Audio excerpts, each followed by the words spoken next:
Ramzan target করে আপনি যদি শসার চাষ করছেন তাহলে আপনি হতে পারেন এই সিজনের সবথেকে লাভবান চাষি।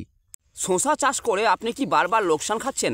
তবে ব্যবহার করুন এই ধরনের বীজ আর এই yellow and blue sticky strap. নমস্কার বন্ধুরা, আমি অনিরুদ্ধ রয়েছি আপনাদের সাথে। আপনারা দেখছেন কৃষক কথা ৭৭। এই কৃষিভিত্তিক ইউটিউব চ্যানেলে আপনারা বিভিন্ন রকম কৃষি সামগ্রী যেমন বাড়ি বসে হোম ডেলিভারি পেয়ে যাবেন, তেমনই কিন্তু চাষ সম্বন্ধিত যে কোনো রকম সমস্যা হলে আমাদের স্ক্রিনে দেওয়া হোয়াটসঅ্যাপ নাম্বারে আপনি হোয়াটসঅ্যাপ মেসেজ করে গাছের ছবি পাঠিয়ে কিন্তু আপনার সমস্যার সমাধান পেতে পারেন। তাছাড়াও নামি দামি কোম্পানির ওষুধ এবং ভালো বীজ আপনারা কিন্তু বাড়ি বসেই হোম ডেলিভারি পেতে পারেন আমাদের সাথে কন্ট্যাক্ট করার মাধ্যমে। তো বন্ধুরা, ফিরে আসি আজকের মূল আলোচনায়। আজকে আলোচনা করব এই মুহূর্তে দাঁড়িয়ে আমি কি শসা লাগিয়েছি এবং ঠিক এই এখন থেকে আগামী দিনে আপনারা মাঘ মাসের শেষের দিক থেকে ফাল্গুন চৈত্র বৈশাখ মাসে কোন জাত লাগাবেন, যে জাত লাগালে আপনাদের অনেক বেশি মুনাফা হবে। এবং আমি আমার পেছনে এবং সামনের দিকে মাঠ, লম্বা মতন মাঠ আছে, 30 শতক জমিতে আমি এখানে জয়গ্রাম শসার চাষ করেছি। এই শসার চাষ আমি এই জন্য করেছি যে অনেক চাষি ভাই আমাদের কাছে বীজ নিয়ে চাষ করছেন এই মুহূর্তে দাঁড়িয়ে রমজান মাসকে উদ্দেশ্য করে। তো সেই জন্য আমিও লাগিয়েছি এবং আমি প্রতিনিয়ত এই শসার পরিচর্যা আপনাদের সাথে শেয়ার করব ভিডিওর মাধ্যমে। আপনারা যারা নতুন রয়েছেন এই চ্যানেলে, এখনই চ্যানেলটা সাবস্ক্রাইব করে নিন, কারণ আপনাদের এই ভিডিওগুলো অনেক কাজে লাগবে পরবর্তী দিনে। বন্ধুরা, আমার এই জয়গ্রাম শসার আমি বিভিন্ন বিষয় নিয়ে আলোচনা করব। বীজ ভেজানো কিভাবে ভেজাবেন, কিভাবে বীজটাকে পুঁতবেন, বীজ কি অঙ্কুরিত করতে হবে না নর্মাল লাগাবেন, এবং এর পরবর্তী সিজনের জন্য আপনারা যে বীজ আমি দেখাবো সেই বীজ কিভাবে লাগাবেন, সেই সব কিছু নিয়েই আলোচনা হবে। আপনারা পুরো ভিডিওটা দেখতে থাকুন। দেখুন, আমি জয়গ্রাম বীজ ভিজিয়ে নিয়েছি। আমি এখানে বীজটার 3 ভাগের 1 ভাগ করে তারপর ভিজিয়েছি, কারণ একের পর এক লাগাবো আমি। এখানে দেখুন, আমি ন্যানোজিমের প্রোসিড প্রাইম দিয়ে কিন্তু বীজটা ভেজাচ্ছি, কারণ এটা বেটার জার্মিনেশন, দেখতে পাচ্ছেন লেখা রয়েছে ফর বেটার সিড জার্মিনেশন। তো এটা আমি দিয়ে বীজটা অল্প 2 ফোঁটা দিয়ে আমি এটা দিয়ে বীজটা ভিজিয়েছি। এই বীজটাকে কিন্তু আমি তুলে নিয়ে, মানে 12 ঘন্টা ভেজানোর পর আমি বীজটাকে তুলে নিয়ে কাগজের ওপর রেখে এভাবে একটু শুকিয়ে নিলাম। এবং দেখতে পাচ্ছেন এখানে আপনারা এই যে বীজটা আমি এখানে নিয়ে নিয়েছি, এর মধ্যে আমি ছত্রাকনাশক হিসাবে সাপ পাউডার একটু মিশিয়ে নেব। আর আপনার ওই যে আপনার বায়োস্টিমুলেন্ট আপনাদেরকে আগে দেখালাম যেটা প্রোসিড, ওই প্রোসিডও কিন্তু আমি এখানে বেশ কিছুটা মিশিয়ে নেব। তার কারণ রয়েছে যে বীজটাকে আমার তাড়াতাড়ি জার্মিনেশন করতে হবে, এবং জার্মিনেশনের পরেও এটার মধ্যে হিউমিক অ্যাসিড আছে যেহেতু, তো সেহেতু এটা মাটিতে একটু মিশবে এবং শিকড়টা কিন্তু তাড়াতাড়ি পাবে এই হিউমিক অ্যাসিডটা, ফলে একটু বীজের গাছের গ্রোথ ভালো হবে। এভাবে মিশিয়ে নিয়ে কিন্তু আমি এটা নর্মালি জয়গ্রাম জাত বলে এখন লাগিয়ে ফেলবো। কিন্তু আপনারা যারা, আমি আজকে যে শসাটা দেখাবো ত্রিপুরা সুন্দরী সুপার, মাঘ মাসের 20 তারিখ 15 তারিখ থেকে লাগানোর জন্য, ওটা কিন্তু আপনাদেরকে এইরকম করে মাখিয়ে নিয়ে তারপর অঙ্কুর উদ্গমের জন্য আপনাকে দিতে হবে। কী করে অঙ্কুর উদ্গম করবেন সেই নিয়ে দেখবেন আমার চ্যানেলে অলরেডি ভিডিও রয়েছে, কিংবা আপনারা পার্সোনালি আমাকে যোগাযোগ করতে পারেন। যখন বীজ নেবেন তখন আমি বলে দেবো আপনাদের কীভাবে অঙ্কুর উদ্গম করতে হবে। তো বন্ধুরা চলুন, এই বীজটা তো জয়গ্রাম আমি সরাসরি মাটিতে লাগাবো, দেখাই আপনাদের কীভাবে বীজ পুঁততে হবে। আমি মালচিংয়ে দেখাচ্ছি, আপনারা নর্মাল মাটিতেও যেখানে বীজ লাগাবেন এই একই প্রসেসে বীজটা লাগাবেন। উপরে ঢিলগুলোকে সরিয়ে দেবেন প্রথম, তারপর মাটিটাকে না ঝুরঝুরে করে নেবেন। যতটা হাত ঢুকছে আপনার অতটাকে হাত ঢুকিয়ে ঝুরঝুরে করে নেবেন, কিংবা আপনারা কুপিয়েও নিতে পারেন ছোটো খুরপি জাতীয় কোনো জিনিসের মাধ্যমে যখন আপনারা খোলা মাঠে করছেন। আমি এখানে 3টে থেকে 4টে বীজ দেবো, আপনারা 3টে 2টোও দিতে পারেন। আমি 4টে বীজ দেবো, 2টো গাছ রাখবো সেই জন্য। তো আমি এখানে কোথাও 3টেও দিচ্ছি, কোথাও 4টেও দিচ্ছি, কারণ হচ্ছে কোনো বীজ দেখতে যেটা পাতলা একটু সেখানে আমি 4টে দিয়ে দিচ্ছি, আর যেগুলো বেশ পুষ্টল বীজ সেগুলো খেলে আমি 3টে বীজ দিচ্ছি। আপনারা পুষ্টল বীজ হলে 2টোও দিয়ে চালাতে পারেন। আমার এখানে বীজ পোঁতার কাজ প্রায় শেষ হয়ে গেল। হ্যাঁ, হয়ে গেল বীজটা পোঁতা। এরপর বন্ধুরা আমি আপনাদেরকে দেখাবো, আসছে গ্রীষ্ম এবং বর্ষার জন্য এই ত্রিপুরা সুন্দরী সুপার, এটি কিন্তু একটি অনবদ্য রেজাল্টযুক্ত শসার বীজ। এই সাদা শসার বীজ যখন আপনারা আপনাদের মাঠে বপন করবেন তখন মনে রাখবেন যে আপনাদের মুনাফা কিন্তু কেউ আটকাতে পারবে না। এটি বন্ধুরা একটি 100% গ্যারেন্টি বীজ। এই বীজ চাষ করলে আপনার লোকসান হবার সম্ভাবনা কম, তার কারণ এটি একটি রোগ প্রতিরোধী জাত এবং উচ্চ ফলনশীল দীর্ঘমেয়াদী। মানে বলতে চাইলাম এর ফলের পরিমাণ কিন্তু বেশি বেশি হবে, প্রতি গাঁটে গাঁটে ফল আসবে এবং বড় গাছ হবে। সঙ্গে সঙ্গে আপনারা জেনে রাখুন এই গাছ থেকে আপনি 2 থেকে 2.5 মাস 3 মাস পর্যন্ত ফল পেতে পারেন, কারণ যেহেতু রোগ জ্বালা কম লাগে তাই এই গাছের দীর্ঘমেয়াদিতা অনেক বেশি হয় এবং এই জাতের শসা সহজে লাল হয় না। দেখবেন প্যাকেটের গায়ে লেখা রয়েছে সহজে শসা লাল হয় না এবং পাতাও কিন্তু ঝলসায় না, তার মানে রোগ প্রতিরোধী জাত। আপনারা এই ধরনের শসা মাঘ মাসের 20 তারিখের পর থেকে টানা লাগাতে পারবেন, যখন লাগাতে চাইছেন আগামী কার্তিক মাস পর্যন্ত। তো এই শসা আপনারা বাড়ি বসে পেতে এখনই আমাদের স্ক্রিনে দেওয়া হোয়াটসঅ্যাপ নাম্বারে হোয়াটসঅ্যাপ মেসেজ করতে পারেন কিংবা ওই একই নাম্বারে আপনারা ফোন করতে পারেন। আমাদের সাথে কথা বলুন, আপনার যা প্রয়োজন রয়েছে সেই বিষয়ে কথা বলুন, বীজ সম্বন্ধে জানুন বুঝুন, তারপরে বিশ্বাসযোগ্য মনে হলে চাষটা করুন। যদি পুরোপুরি বিশ্বাস করে না উঠতে পারেন তাহলে আমি বলবো 1-2 প্যাকেট 3 প্যাকেট নিয়ে 5 কাঠা 6 কাঠা জমিতে অন্তত আপনারা চাষটা বন্ধুরা করে দেখুন। নইলে 1 প্যাকেট নিয়েও আপনারা জমির এক পাশে এই শসার চাষ করে পরীক্ষামূলকভাবে দেখতে পারেন আপনার এলাকায় কেমন রেজাল্ট দিচ্ছে।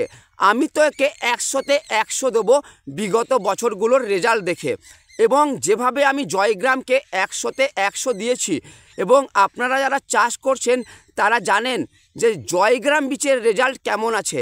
আপনারা এই জয়গ্রাম বীজ ফেব্রুয়ারি মাস পর্যন্ত লাগাতে পারবেন। তবে আমি বলবো আপনারা যারা এই মাসের মধ্যে লাগাচ্ছেন তারাই জয়গ্রাম লাগান, তারপরে আপনারা ত্রিপুরা সুন্দরী সুপারের দিকে চলে আসুন। পরবর্তীতে আমাদের আরও বিভিন্ন ভ্যারাইটি আসবে, সেই সব নিয়েও কিন্তু আমরা লাগাতার ভিডিও দেব বন্ধুরা।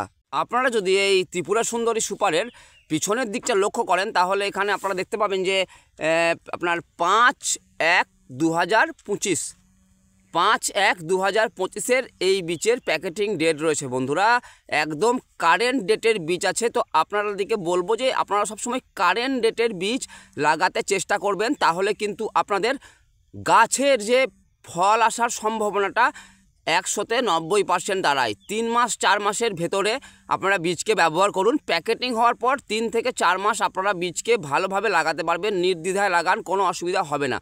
কিন্তু পরবর্তীতে আপনারা কিন্তু গিয়ে পুরনো ডেটের বীজ একদম লাগাবেন না। অল্প সামান্য এক মাস 15 দিন ডেট থাকবে সেই রকম বীজ আপনাদেরকে বলবো আপনারা অ্যাভয়েড করুন, কারণ এর থেকে আপনারা কিন্তু লোকসানের সম্মুখীন হতে পারেন। বীজটাই মেন, এটা জেনে রাখবেন। বীজ যখন আপনাদের এই রকম জেনুইন হবে, গ্যারেন্টিযুক্ত বীজ হবে, তখন কিন্তু আপনাদের ফসলের যে পরিমাণ এবং আপনাদের মুনাফার লেভেল সবসময় কিন্তু ভালো থাকবে বন্ধুরা। দাম দিয়ে কিনুন, ভালো জিনিস দাম দিয়েই কিনতে হবে বন্ধুরা। যে ফ্রিতে দিচ্ছে, কম দামে দিচ্ছে, বলছে আমারটাই ভালো, সেটা কখনোই হতে পারে না। আপনারা বোঝেন যে কম দামে কোনো ভালো জিনিস পাওয়া যায় না, তাই না? তো ভালো জিনিস পেতে অবশ্যই দাম বেশি দিতে হবে বন্ধুরা। এবং ভালো প্রোডাক্ট আপনি যখন বাজার থেকে ক্রয় করবেন এটা মনে রাখবেন যে আপনারও যে রিপ্রোডাক্টিভ হবে, মানে রিপ্রোডাকশন হবে, আপনার মাঠ থেকে যে ফলন উঠবে সেই ফলনের পরিমাণ এবং গুণগত মান কিন্তু ভালো হবে। তো সেই দিকটা খেয়াল রেখে আপনাকে বলবো বন্ধুরা যে এই ধরনের বীজ লাগান। এই ধরনের বীজ লাগালে আপনাকে কিন্তু বাকি বিষয়গুলো থেকে চিন্তা মুক্ত রাখতে সাহায্য করবে এই বীজ। তাছাড়াও আমাদের এই চ্যানেল রয়েছে, আপনাকে প্রতিনিয়ত আপনার সঙ্গে আমরা রয়েছি বন্ধুরা। আর আমি আজকে আর একটা বিষয় নিয়ে বলবো যে চাষিরা যে বিষয়টা নিয়ে লোকসানে পড়েন, যে থ্রিপস কন্ট্রোল করতে পারেন না, চষি পোকা কন্ট্রোল করতে পারেন না। এই দেখুন এই ইয়েলো স্টিকি স্ট্র্যাপ, এটা আমি আমার মাঠে লাগাবো সেজন্য সিল খুলে দিয়েছি। অ্যাকচুয়ালি এটা বের করতে গেলাম তো দুটোকে একসঙ্গে চিটিয়ে রাখা আছে, যেন ওটাকে খুলে তারপর ওটাকে মাঠে লাগাতে হবে। এখানে আপনারা দেখতে পাবেন যে ছিদ্র করা আছে, এই ছিদ্র করা আছে এবং এর সঙ্গেই কিন্তু তার দেওয়া থাকবে। সেই তারের সাথে আপনারা কোনো কাঠি বা কোনো মাচার সাথে ঝুলিয়ে কিন্তু আপনারা এই ইয়েলো স্টিকি স্ট্র্যাপ আপনাদের জমিতে লাগাতে পারেন বন্ধুরা। এই ট্র্যাপ লাগালে বন্ধুরা, যেমন এই হলুদের মধ্যে সাদা মাছি, লাল মাকড় ধরনের উড়ন্ত পোকাগুলো, লাল মাকড় না লাগলেও চিটলেও উড়ন্ত যে সমস্ত ছোট ছোট ক্ষুদ্র পোকাগুলো রয়েছে যেগুলো পাতার তলা দিকে বসে, সেই সমস্ত পোকা কিন্তু এর মধ্যে চিটিয়ে যাবে।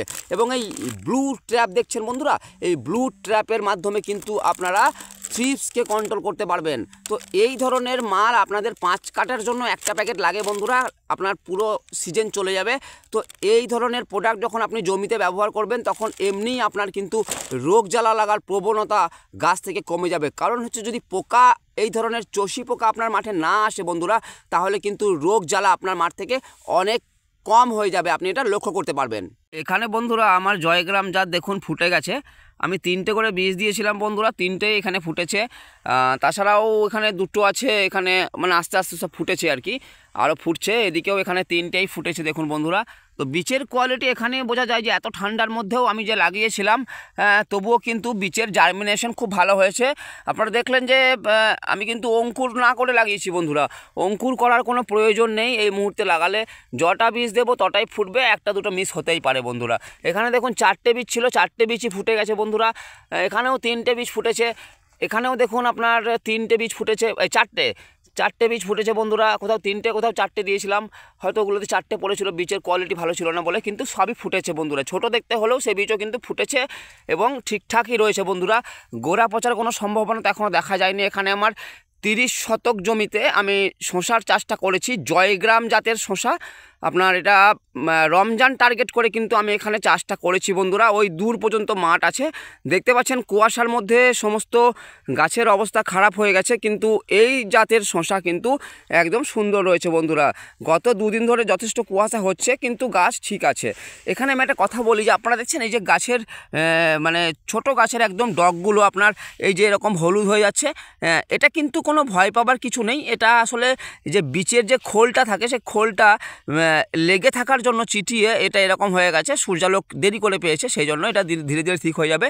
তবুও আপনারা এই ধরনের গাছে সাপ পাউডার ব্যবহার করবেন। সাপ পাউডার ব্যবহার করলে কিন্তু এই ধরনের সমস্যাগুলো থেকে সাধারণভাবে আপনি মুক্তি পেয়ে যাবেন। কারণ হচ্ছে এই হলুদ অংশটা কেটে যাবে, আর এটা নর্মালি কেটে যাবে হলুদ অংশটা।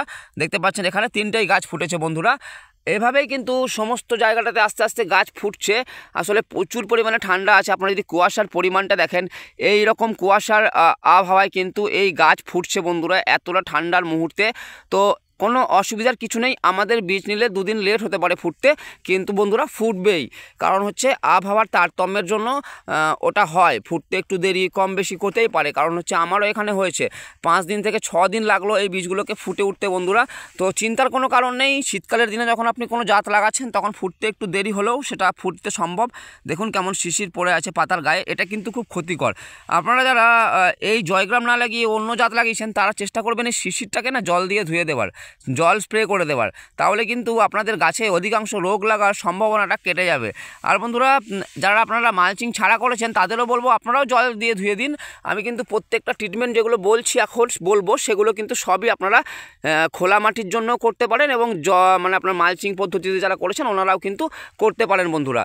এখানে যদি লক্ষ্য করেন, আমি কিন্তু জমিতে এখনও জল দিইনি বন্ধুরা। জমির যে রস রয়েছে সেই রসের মধ্যেই কিন্তু গাছ ফুটছে এবং ফুটে কিন্তু বড়ও হচ্ছে। এটা সবথেকে আগে ফুটেছিল বন্ধুরা আমার মাঠের মধ্যে। তো দেখুন এর পাতা কিন্তু চওড়া হয়ে গেছে। আমি কিন্তু জল এখনও মাঠের মধ্যে দিইনি। তো যদি জল আপনারা না দিচ্ছেন তাহলে কিন্তু আপনাদের গোড়া পচার সম্ভাবনাটা অনেকটা কমে যাবে বন্ধুরা। আর যদি আপনাদের মাঠে জল আপনারা দিয়ে ফেলেছেন, তারপরে বীজ পুঁতেছেন, তাহলে অবশ্যই এই রকম গাছ ফুটলেই গাছের যে এই গোড়ার জয়েন্ট অংশ আছে না, এই জয়েন্ট অংশ কলার অংশ, এই কলার অংশতে কিন্তু পচন ধরতে শুরু করে।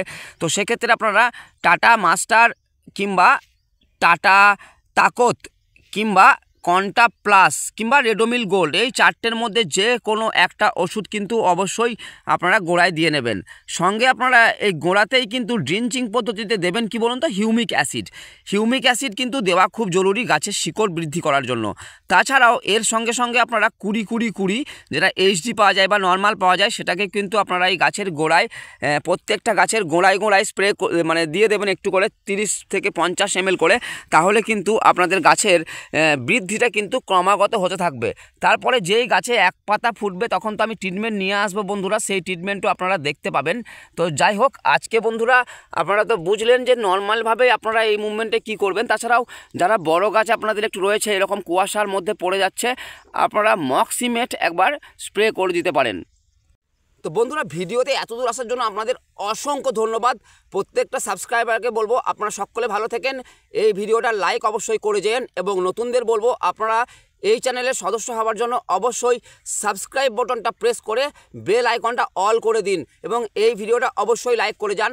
সব কিছুই আপনাদের জন্য সম্ভব, সুতরাং আপনাদের সঙ্গে থাকাটা অত্যন্ত জরুরি। সকলে ভালো থাকেন। আজকে এই পর্যন্তই, ধন্যবাদ।